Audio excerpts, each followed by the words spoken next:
안녕하세요. 아이린이 오늘은 금요일입니다. 오늘 기분이 좋고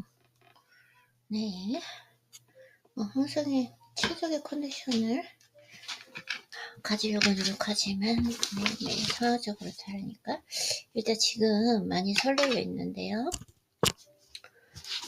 왜냐하면 제가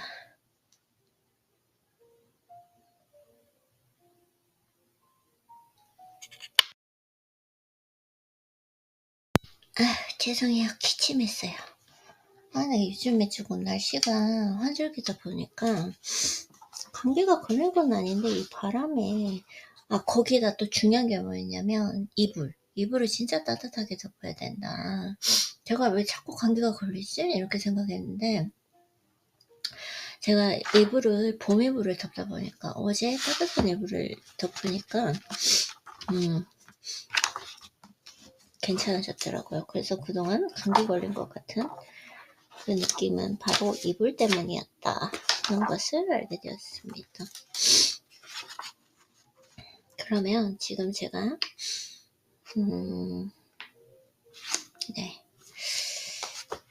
설레어 있는 이유가 뭐냐면 제가 이게 제가 심리학 책 중에서 인생에서 처음 읽은 책이었어요. 지금 생각하면 거기다가 또 이거 저는 원서로 한글 책이 쉽다, 그 영어 원서가 쉽다 이런 건 없거든요. 내가 진짜 요즘에 좀 이상하게 목소리에 힘이 없는 느낌이 있어요. 저 약간 체력이 떨어졌나 이런 느낌이 있고 어제 목소리 들으니까 좀 그런 게 느껴지더라고요. 근데 어쨌든 또 얘기를 하다 보면 입도 풀리고 할 텐데 기본적으로 약간 체력이 떨어진 그런 느낌은 있는 것 같습니다. 그쵸? 그래서 오늘 지금 참 왔다 갔다 하네요. 제가 그쵸, 아이리님. 일단 정신을 마음을 가다듬고 일단 지금 모든 준비는 완료했습니다. 책 있는 라이트도 세팅했고 마이크도 새로 세팅하고요. 제가 이제 말씀드리고 싶었던 게 아이린님, 우리가 그 심리학 책 중에서 인생에서 제일 먼저 읽은 책인데 완독했던 책이죠. 완독했나? 완독했다고 할 수 있죠. 인간 본성의 법칙. 로버트 그린이고요. 인간 본성의 법칙을 이 책을 매일 읽었었거든요. 읽었던 부분 읽고 또 읽고 또 읽고 했었던 그 기억이 나는데 처음에 다독할 때였으니까요. 그래서 오래간만에 읽는데 과연 내가 성장을 했으니까 이 책을 읽을 때 그때와 다른 어떤 느낌이 있을까 하는 생각이 듭니다. 그리고 아이린님, 조금만 더 천천히 그리고 차분하게 이야기해 볼게요. 어제 들으니까 지금 호르몬적으로도 약간 지금 마법의 영향을 받는 기간이어서 그런 것도 있지만 목소리가 좀 불안정하더라고요. 그쵸? 약간 격양돼 있고 너무 빠른 예전에 그 습관이 그대로 나오더라고요.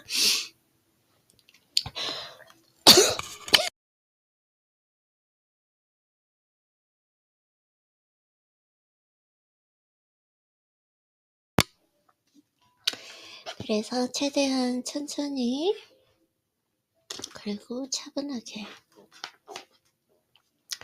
읽어보도록 하겠습니다. 이성적. 인간은 비이성적이다. 하지만 당신도 비이성적이다.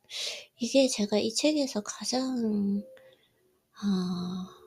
깨달음을 얻은 거고, 그리고 제가 그때까지 인생을 살면서 그때 그 부분을 읽었을 때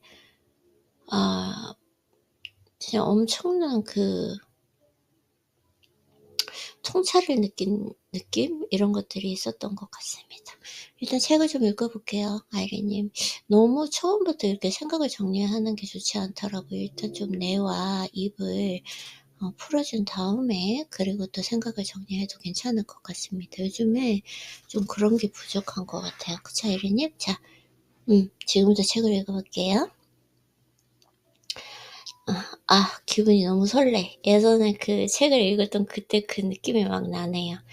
다행히도 이성을 획득하는 일은 그리 복잡하지 않습니다. 3단계로 된 과정을 잘 알고 그대로 실천하면 됩니다. 첫째, 앞으로 우리가 약한 비이성이라고 부를 것에 대한 자각이 필요합니다. 약한 비이성.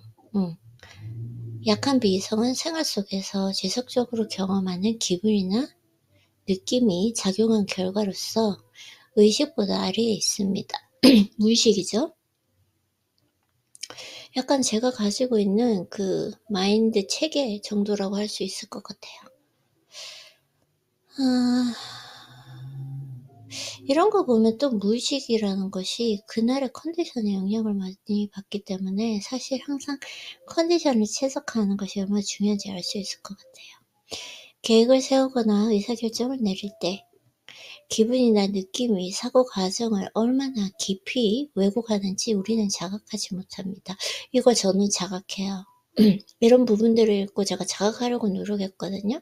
자각하려고 인지하려고 노력했는데 그날의 나의 컨디션에 따라서 만약에 제가 그날의 컨디션 자체가 되게 피곤하고 짜증감이 있어요. 그러면 그때의 의사결정이 분명히 그 짜증감에 의해서 영향을 받는다라는 거죠. 기분이나 느낌은 생각의 편향을 만들고, 맞아요. 그 편향은 역사의 모든 단계, 모든 문화권에서 증거가 발견될 만큼 우리 안에 깊이 배어 있습니다. 그리고 아이린님 집 얘기하는 거 좋은데 우선도는 책을 좀 한번 읽어. 아니야. 너무 이걸 또 계획적으로 해서는 안 될 것 같아요, 아이린님. 좀 너무 계획적으로 하지 말고 물 흐르듯이 자연스럽게 책을 읽고 싶으면 읽고 또 생각을 아닌가? 조금 의도적으로 해야 되는 것도 필요한가? 너무 또 물 흐르듯이 자연스럽게 하면 그 자리에 머물러 있어. 맞아. 이거는 내가 성장하는 단계이니까 조금 의도적으로 계획적으로 하는 것도 좋을 것 같아요. 그래서 일단은 처음에는 조금 책을 그냥 읽어보도록 할게요. 거의 속독식으로. 그래서 기분이나 느낌은 생각의 편향을 만들어내고 그 편향은 역사의 모든 단계, 모든 문화권에서 증거가 발견될 만큼 우리 안에 깊이 배어 있습니다. 생각의 편향은 현실을 왜곡해서 나의 생각의 편향은 현실을 왜곡해 실수를 잘못된 결정을 저지르게 함으로써 삶을 어렵게 만듭니다. 네, 내 생각의 편향. 그러니까 사실 내 생각의 편향이 생각해보면 그 상황에서는 너무나 분노가 느껴지는 상황이었는데 또 어떨 때는 그 상황에서 벗어나서 시간이 지나 생각해보면 내가 왜 그때 분노했지? 그러니까 그날의 컨디션에 영향을 많이 받는다라는 거예요. 그 컨디션은 내가 체력적인 부분도 있고 호르몬적인 부분도 있다. 그래서 생각의 편향은 현실을 왜곡해 실수나 잘못된 결정을 저지르게 함으로써 삶을 어렵게 만듭니다. 네, 이들 편향을 알아두면 그 영향을 상쇄할 수 있습니다. 네. 죄송해요. 진짜 목 상태가 별로 안 좋네요. 에휴, 맨날 뭐 책 읽으면 배고프고 목 상태 안 좋다 그러고 진짜. 어쨌든 읽어볼게요. 오늘 진짜 목 상태가 별로 안 좋아요. 그쵸? 내가 조금 내가 거의 며칠 동안 밤에 너무 추운데 봄 이불을 덮고 자가지고 어제 이제 그 담요를 하나 덮으니까 그것 때문에 목 상태가 안 좋아졌어. 오케이. 자, 그리고 둘째는 앞으로 우리가 강한 비이성이라고 부를 것의 성질을 알고 있어야 합니다. 강한 비이성. 이건 내가 가지고 있는 트라우마나 트리거 포인트 같은 거겠죠? 강한 비이성이 나타나는 것은 흔히 어떤 압박으로 인해 감정이 격양되었을 때입니다. 분노나 흥분, 원망, 의심 등을 생각하고 있으면 저는 지금에서 생각할 수 있는 건 약한 비이성이라고 하는 것은 저의 습관인 것 같아요. 결정을 내리는 습관. 근데 그날의 체력도 영향을 미친다. 이 진짜 복잡해, 복잡해. 이렇게 정말 단순하게 결정 지을 수 있는 모든 것이 다 복잡하게 연결되어 있네? 그런 것 같습니다.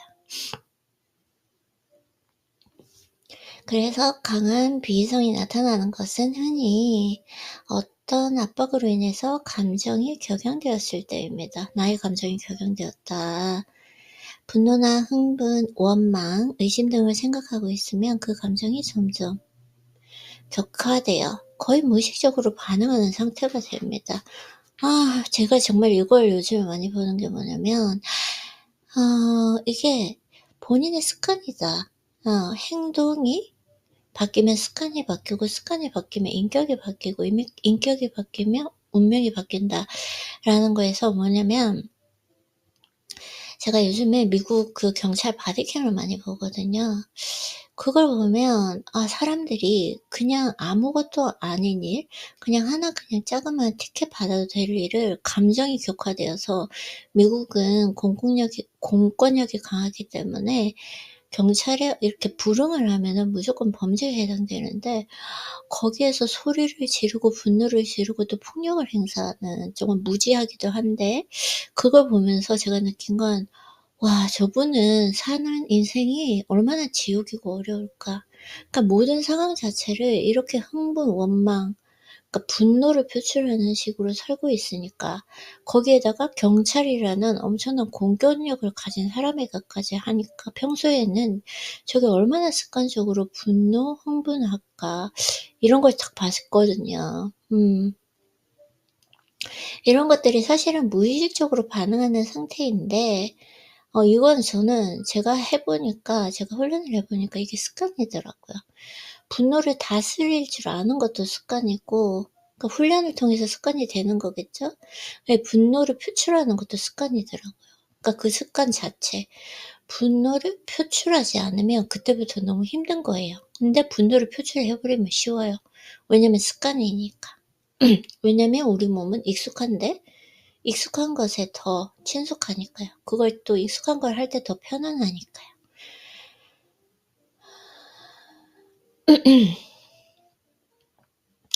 그래서 그 감정이 점점 격화되어 거의 무의식적으로 반응하는 상태가 됩니다.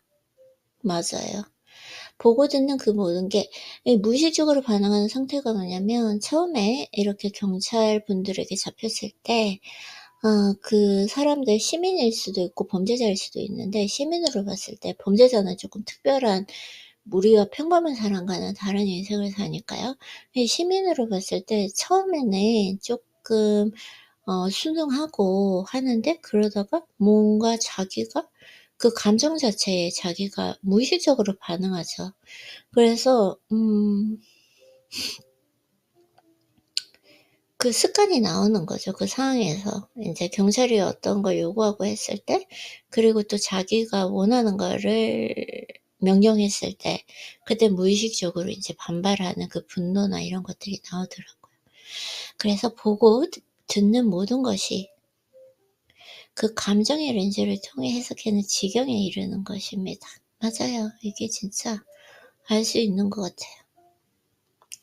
이때는 다른 감정에 대한 반응 역시 더 예민하고 취약해집니다. 예컨대 초조함이나 원망은 분노나 깊은 불신으로 번질 수 있습니다. 이 초조함과 원망은 분노나 깊은 불신으로 번질 수 있다. 이런 무의식적 반응 상태에 빠졌을 때 사람들을 폭력을 해들고, 저는 이게 지금 막 그려져요. 제가 그 경찰 바디캠 영상들 이런 거 봤을 때 그려져요. 그래서 그때 폭력을 휘두르더라고요. 참, 경찰이 모든 무기를 가지고 있잖아요. 왜냐면 또 경찰에게 직접적으로 어떤 물리적인 행위를 가했을 때 총을 발사할 권리가 있거든요. 그럼에도 불구하고 그런 위험조차 합리적으로 판단할 수 없는 그 감정의 그냥 감정에 휩쓸리는 거죠. 그래서 사람이 감정에 휩쓸려서 행동하지 않고 이성적으로 행동할 수 있는 사람이 얼마나 대단한지 알 수 있을 것 같습니다. 그래서 이런 무의식적 반응 상태에 빠졌을 때 사람들은 폭력을 휘두르고 광적으로 집착하고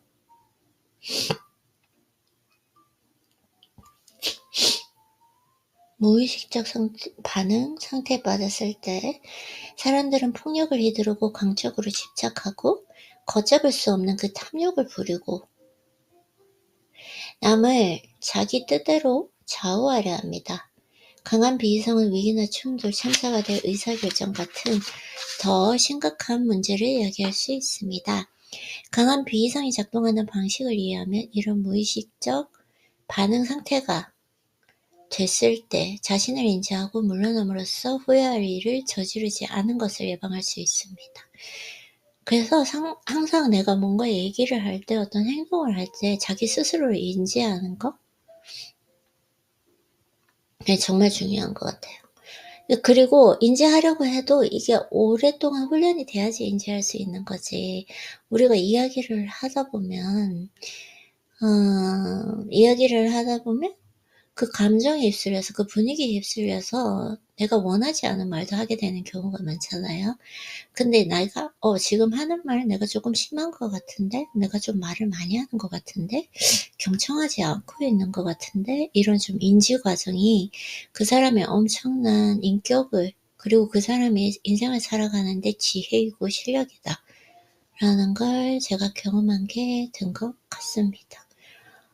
뭔지는 모르겠지만 제가 뭔가 한절기라서 체력이 떨어져서 그런지 모르겠지만 목소리에 힘이 없어요 지금. 오케이. 목소리가 변했어요. 그리고 그쵸? 네. 셋째는 뇌의 사고 부분을 강화해줄 몇 가지 전략 및 연습을 실천해서 감정과의 끝없는 싸움에서 이길 수 있게 생각에 더 많은 힘을 실어줘야 합니다. 아이리님, 자꾸 내 목소리가 왜 이러지? 내가 이렇게 해야지, 그렇게 생각하지 말고, 일단은 읽어요. 그쵸? 우리가 읽다 보면, 이 혀와 목 부분, 그리고 또 내가, core, 네, 이 부분에 힘을 가지면서, 자연스럽게 예전의 목소리가 나올 테니까, 일단은 읽어보도록 할게요. 알겠죠, 아이리님? 읽을 때 어떻게 기술을 쓰려고 하지 마세요. 지금 현재로서는. 자, 시간이 지나면 이게 제자리를 찾아갈 겁니다. 아시겠죠? 자, 내 안의 편향을 자각한다. 내 안의 편향.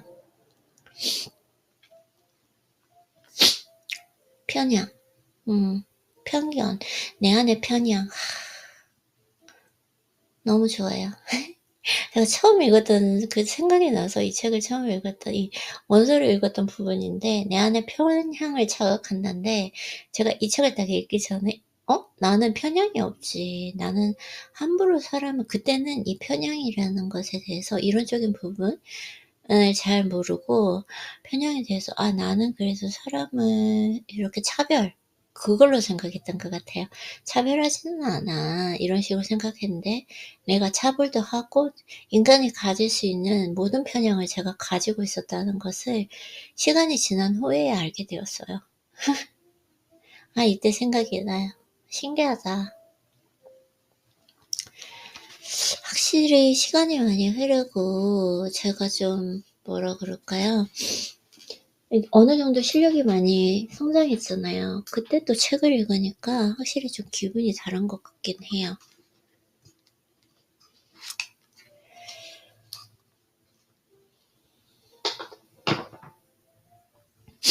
자, 내 안의 편향을 자각한다. 우리는 미처 인식하지 못하고 있지만 감정은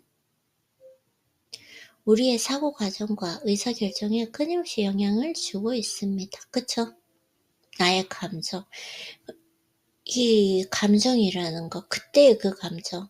그래서 사실은 아침에 태어날 때마다 완전히 다른 사람은 아니지만, 그래서 저는 그날의 컨디션, 그날의 호르몬, 이거에 따라서 특히 체력, 네, 그거에 따라서 항상 새로운 사람으로 태어난다고 생각하거든요.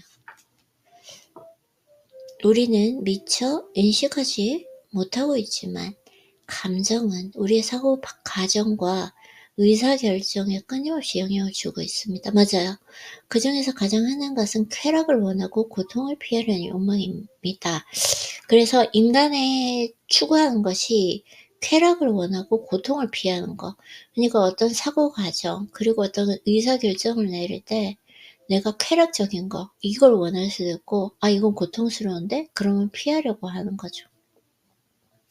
이런 식으로 결정을 많이 내리는데, 저 같은 경우에는 사고 과정 같은 경우에는 내가 원하는 방향으로 해석하려고 훈련을 해왔고, 그리고 그거에 대해서 어떤 효과도 많이 보았고, 의사결정을 내릴 때는 항상 그런 것 같아요.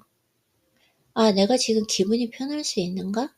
내가 이 결정을 내렸을 때 만약에 두 가지 갈래길이 있어요. 그러면 내가 어떤 길로 가야지 오늘 밤 편안하게 고민 없이 꿀잠 잘 수 있을까? 그걸 좀 생각하는 것 같아요. 그래서 우리의 사고는 어김없이 이 욕망을 중심으로 돌아간다고 해도 과언이 아닙니다. 맞아. 불쾌하거나 고통스러운 것들은 생각만 해도 움츠럽니다. 우리는 내가 진실을 찾고 있다, 현실적이다 라고 생각하지만 실제로 우리가 고수하는 생각들은 나의 긴장을 이완시켜주거나 자존심을 세워주거나 우월감을 느끼게 해주는 것들이다. 저는 긴장을 이완시켜주는 건 좋다고 생각해요. 진실을 찾고 있다, 현실적이다, 이건 잘 모르겠어요. 왜냐면 이 진실이라는 것도 현실이라는 것도 개개인마다 다르기 때문에, 또 개개인마다 처한 상황에 따라 다르기 때문에 나에게 대해서는 내가 지금 조금 더 편안하고 내가 조금 더 지금 현재를 즐길 수 있는 방향으로 가려고 노력을 하는 것 같습니다. 그래서 바로 이런 사고 과정에 쾌락 원칙이야말로 우리가 가진 모든 정신적 편향의 근원입니다. 당신이 다음의 편향 중 단 하나라도 나는 이 편향에서 자유롭다고 생각한다면 그거야말로 쾌락 원칙이 제대로 작용하고 있다는 증거일 뿐입니다. 저는 쾌락 원칙이 작용하는 것도 있겠지만 모른다. 무지에서 나오는 거. 네. 그러나 실세 없이 작용하고 있는 다음의 편향들이 내 안에서는 어떻게 작동하는지 살펴보고 타인의 비이성적 성향을 알아챌 수 있는 방법을 배워둬야 합니다. 확증 편향. 저는 아직까지도 확증 편향을 겪고 있는 거고, 이 편향이라고 하는 건 인간의 본성이기 때문에 완벽하게 자유로울 수는 없다고 생각해요. 근데 이제 제가 지금에서 얘기할 수 있는 건 내가 어떤 정보를 받았을 때 이것은 확증 편향이 아닌가? 내가 원하는 그 정보의 그냥 증거들만 찾아가고 있는 것은 아닐까? 네, 이거 혹시 확증 편향 아니야? 이렇게 그 상황에서 질문을 하고 한 번 더 생각해 보는 거? 그것만으로도 사실 충분하다고 생각해요.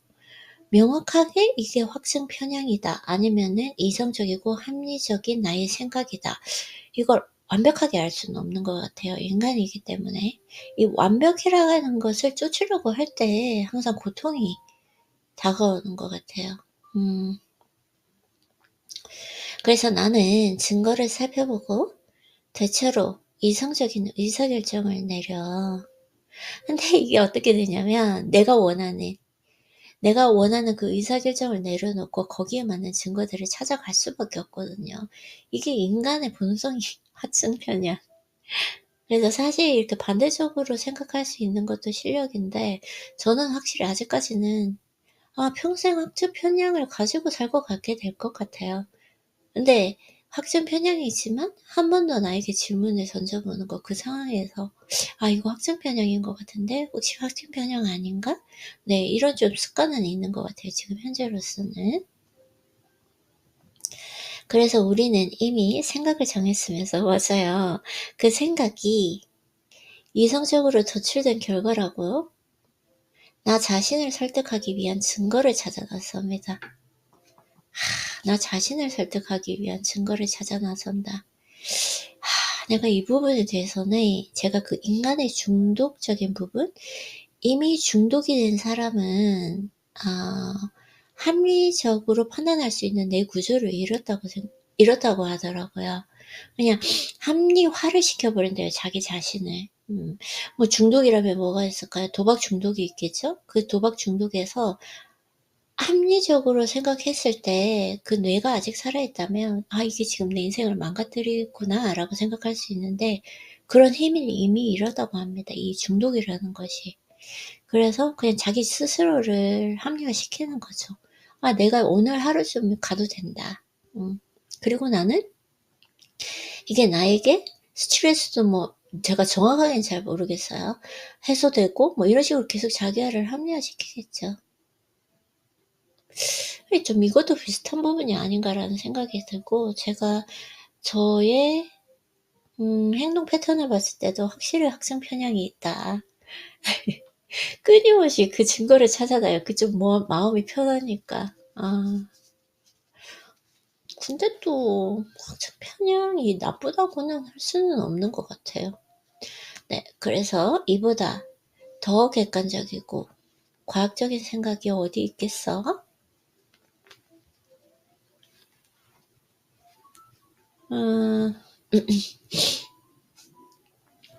이보다 더 객관적이고 과학적인 생각이 어디 있겠어? 그러나 쾌락 원칙이 무의식에 영향을 미치고 있기 때문에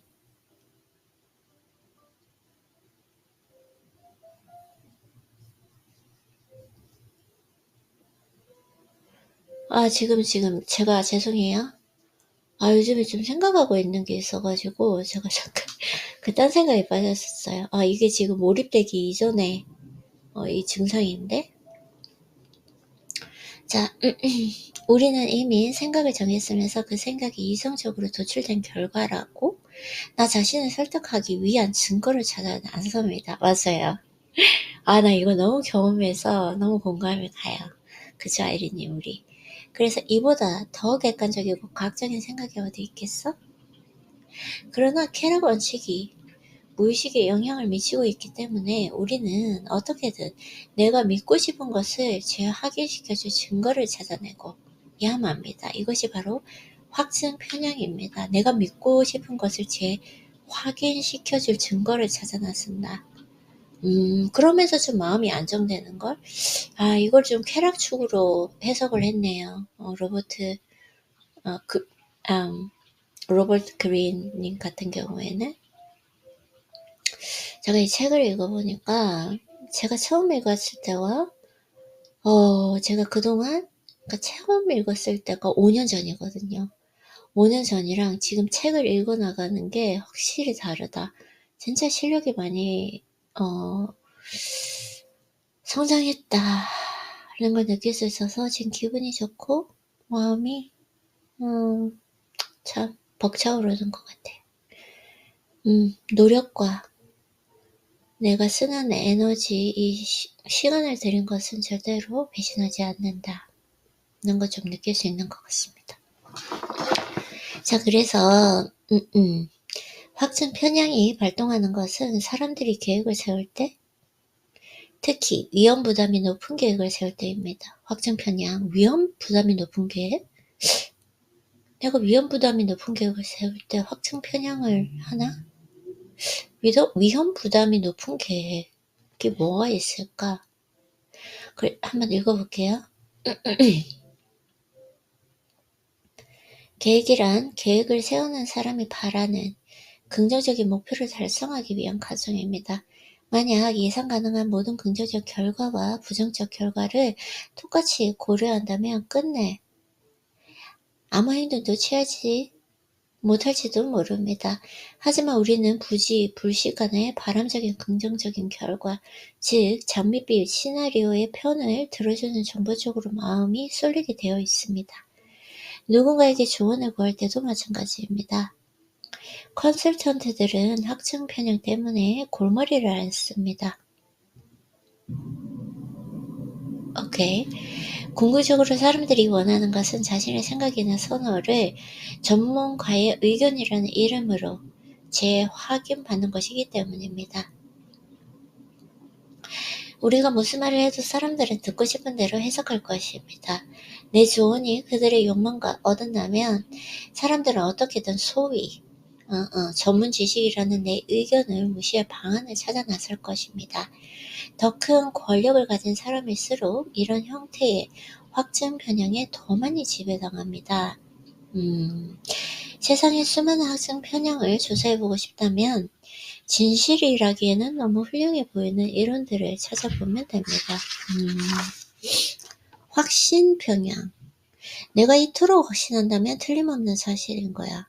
확신 편향에 대해서는 물론 좀 확신 편향이라는 게 있을 수도 있지만 제가 좀 많이 벗어난 게 뭐냐면 제가 아이러니 좀 흥분했네요. 차분하게 얘기해 볼게요. 이 확신 편향에 대해서는 예전에는 제가 되게 많이 확신을 했어요. 절대로 이건 확실해. 이런 것들도 많이 있었고, 이건 맞아. 내가 이렇게 책을 읽을 때마다 뭔가 하나를 알았다면, 이건 확실해. 라는 좀 확신 편향이 있었거든요. 근데 지금 현재 느끼는 건 뭐냐면은, 항상 제가 마음의 유연성이라고도 할 수 있는데, 제가 생각하는, 내가 오늘 맞다고 생각하는 것이 내일은 틀릴 수도 있다라는 그 부분을 항상 열어두는 것 같아요. 오늘은 맞을 수 있지만 내일은 틀릴 수 있다. 네, 그게 저는 정말 많은 도움이 됐던 것 같아요.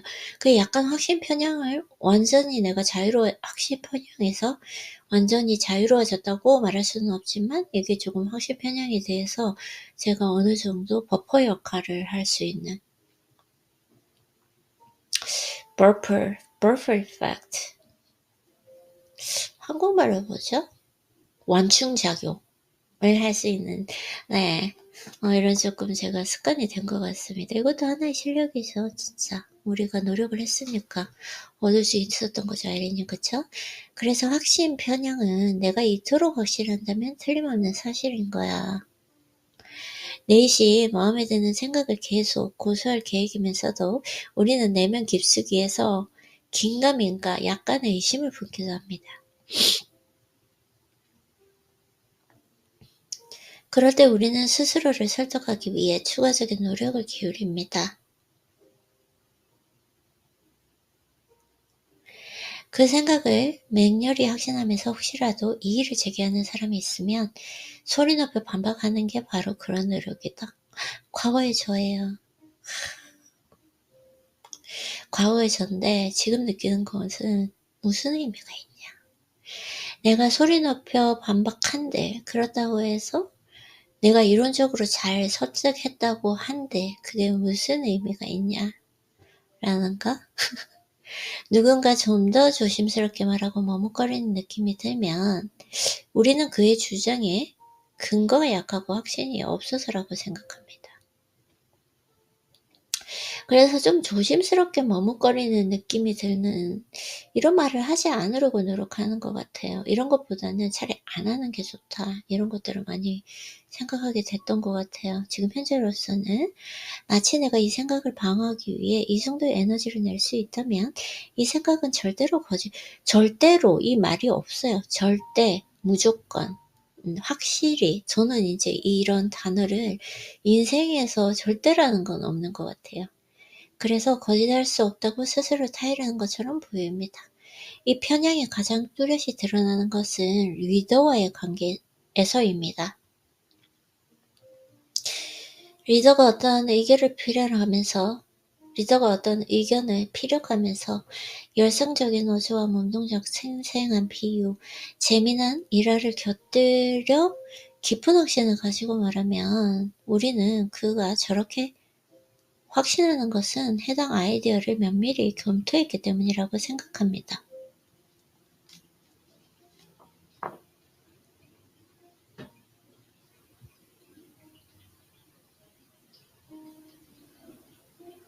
지금 제가 또 딴 생각 갔다 왔네요. 오케이. 다시 조금 집중해 볼게요. 리더가 어떤 의견을 피력하면서 열성적인 어조와 몸동작, 생생한 비유, 재미난 일화를 곁들여 깊은 확신을 가지고 말하면 우리는 그가 저렇게 확신하는 것은 해당 아이디어를 면밀히 검토했기 때문이라고 생각합니다.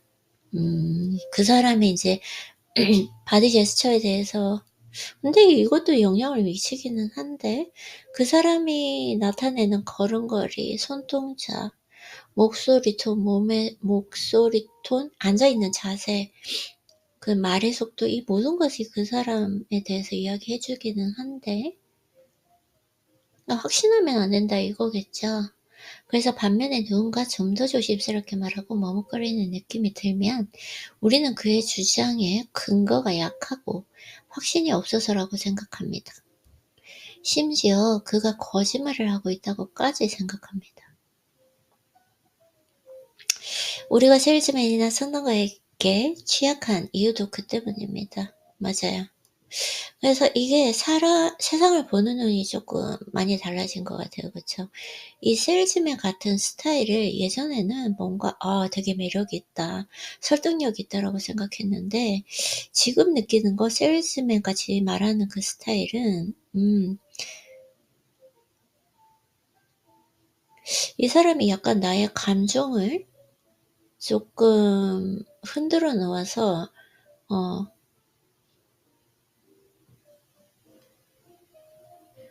자신이 원하는 바를 이루려고 하거나 좀 목소리가 높아지고 너무나 이렇게 감정적으로 얘기하는 그 사람을 보면 안정적이지가 않구나. 자기의 내면 속에서 확신이 없구나. 이런 생각을 많이 하게 되는 것 같아요. 지금은. 예전에는 그게 참 매력적이라고 생각했는데. 그래서 그들은 우리를 설득하고 기만하기 위해 확신을 보여준다. 그들은 우리가 볼거리에 목말라 있음을 잘 알기 때문에 반쯤은 거짓인 주장조차도 극적인 효과로 눈가림을 합니다. 오케이. 겉모습 편향. 근데 겉모습 편향은 저는 겉모습에 한 그 사람에 대해서 80% 나와 있다고 생각해요. 깔끔한 머리, 깔끔한 그 옷차림, 네. 머리 스타일도 정말 적응하고 전 신발. 이 신발이 진짜 깨끗한가. 정말 양극으로 나뉘는 것 같은데 이제 저는 운동을 매일 하니까 이 운동화가 하나의 결점 없이 정말 하얀색인데 깨끗한 남자가 있어요. 그분은 항상 머리 스타일도 각져 있고 깨끗합니다. 진짜. 그 사람에 대해서 알 수 있어요. 이 사람이 진짜 깨끗하고 인생이 정리되어 있는 사람이구나. 이걸 알 수가 있거든요. 그래서 나는 내가 상대하는 사람들을 잘 알고 있어. 내가 보는 게 그들의 실체야. 아니요, 뭐 이걸 잘 알고 있지는 않죠. 나 자신도 잘 모르는데 내가 타인을 어떻게 잘 알겠어요. 그리고 그 겉모습만 본다고 해서 내가 그 사람을 어떻게 알겠어요. 나 자신도 아무리 이렇게 지금 알려고 노력을 해도 완전히 알지 못하는데, 네, 그건 아닌데, 그래도 이제 80%의 이 사람이 어떤 사람이고, 어떤 생활을 하고, 인생이 얼마나 정도 정리되어 있는지 외면에선 다 나타나는 것 같아요. 그리고 그 사람의 자세에서도 정말 중요하고 걸음걸이 그런 것도 볼 수면 알 수 있고요. 그래서 우리는 사람들의 실체를 보는 것이 아니라 보이는 것을 봅니다. 실체를 어떻게 봐요? 그 사람의 실체를. 내가 24시간 보내는 나를 매일 보면서도 아직까지 나의 실체를 명확하게 알 수가 없는데 아직까지도 문득문득 나에게도 이런 면이 있나? 이런 마음이 나오는데 그래서 보이는 것을 볼 수밖에 없는 거죠. 그런 겉모습은 되게 진실을 호도한다. 저는 되게라는 거 내가 아무리 로버트 그리님을 존경하고 많은 가르침을 받지만 저는 진실을 호도할 수는 있다고 생각해요. 그런데 되게라는 부분은 아닌 것 같아요. 첫째, 사람들은 스스로 꾸준한 훈련을 통해 사회생활에서 긍정적 평가를 받을 수 있는 적절한 앞모습만 보여주려고 합니다. 그쵸? 앞모습만 보여주려고 하는데 그거에 대해서는 앞모습만 보여주려고 하는 그 사람의 모습 뒤에 한 80%? 그 뒤에 20% 인간이 자신의 행동, 자신의 말, 네, 자신의 생각, 이 모든 걸 완전히 통제할 수 없어요.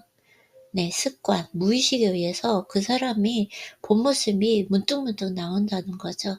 그래서 그거 캐치하는 게 정말 정확한 실력이라고 생각합니다.